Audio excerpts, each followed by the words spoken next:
بسم اللہ الرحمن الرحیم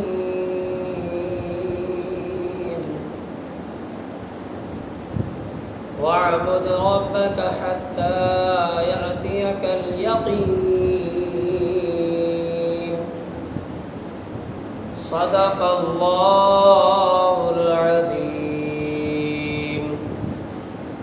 سورہ حجر کی ایک آیت کی تلاوت کی گئی، آیت نمبر 99، جو اس سورہ کی آخری آیت بھی ہے۔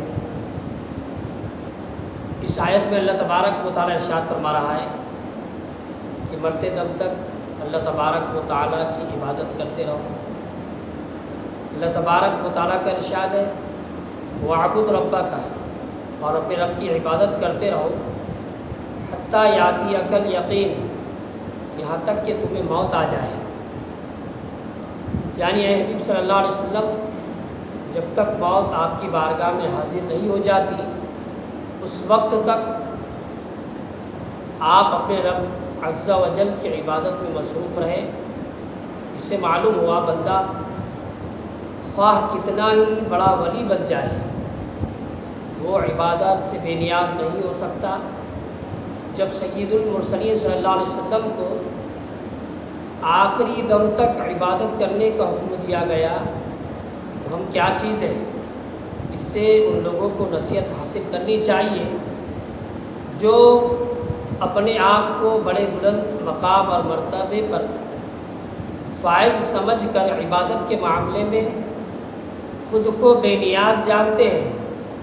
انہیں غور کرنا چاہیے کہ وہ کہیں شیطان کے خفیہ اور خطرناک وار کا شکار تو نہیں ہو گئے، کیونکہ شیطان نے ایسے واروں کے ذریعے بڑے بڑے مشائخ کو گمراہ کیا ہے، اور اسی وار کے ذریعے اس نے ولیوں کے سردار حضور غوث پاک شیخ عبد القادر جیلانی رضی اللہ تعالیٰ عنہ کو بھی بہکانے کی کوشش کی ہے۔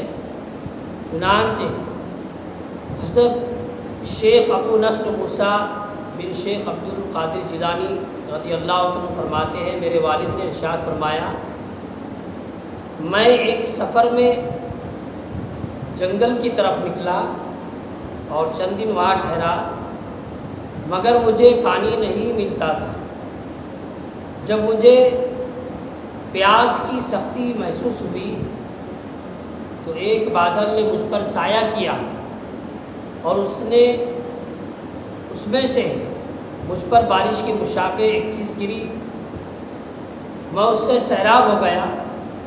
پھر میں نے ایک نور دیکھا جس سے آسمان کا کنارہ روشن ہو گیا اور ایک شکل ظاہر ہوئی جس میں نے ایک آواز سنی، اے عبد القادر، میں تیرا رب ہوں اور میں نے تم پر حرام چیزیں حلال کر دی ہے۔ تو میں نے اعوذ باللہ من الشیطان الرجیم پڑھ کر کہا، اے شیطان لعین دور ہو جا۔ تو روشن کنارہ اندھیرے میں بدل گیا اور وہ شکل دھواں بن گئی۔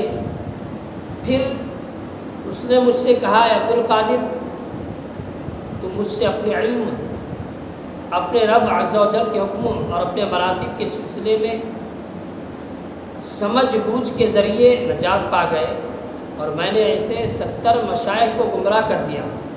میں نے کہا یہ صرف میرے رب کا فضل و احسان ہے۔ شیخ ابو نصر موسیٰ رحمۃ اللہ علیہ فرماتے ہیں آپ سے دریافت کیا گیا آپ نے کس طرح جانا کہ وہ شیطان ہے؟ تو آپ نے فرمایا اس کی اس بات سے کہ بے شک میں نے تیرے لیے حرام چیزوں کو حلال کر دیا۔ صدق اللہ عظیم۔